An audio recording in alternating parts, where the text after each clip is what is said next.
si scrive Natale, si legge Pasqua o giù di lì,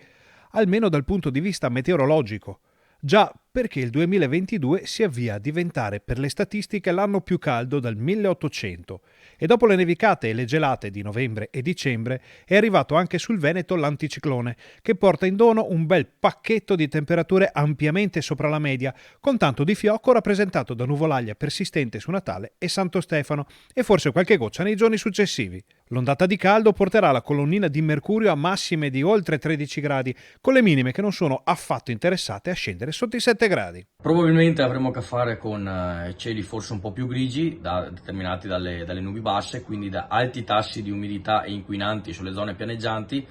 con nebbie che forse potranno persistere anche durante il giorno sulle medie e basse pianure, forse anche un po' più su, e con temperature che continueranno ad essere sempre sopra le medie. Anche in montagna, dove si scende sotto lo zero di notte con picchi fino a 10 gradi durante le ore più calde, la faccenda è piuttosto anomala e sono in molti a monitorare con grande apprensione lo strato di neve caduto nelle scorse settimane, che va sciogliendosi. E quella poca neve che ci sarà nelle prealpi soffrirà e probabilmente con il passaggio di questi giorni, andrà man mano fondendosi. Le prospettive non sono buone né sul versante delle temperature né su quello delle precipitazioni.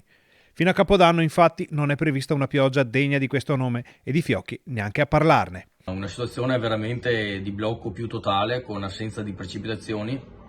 purtroppo soprattutto nelle zone prealpine esposte a sud, con una quasi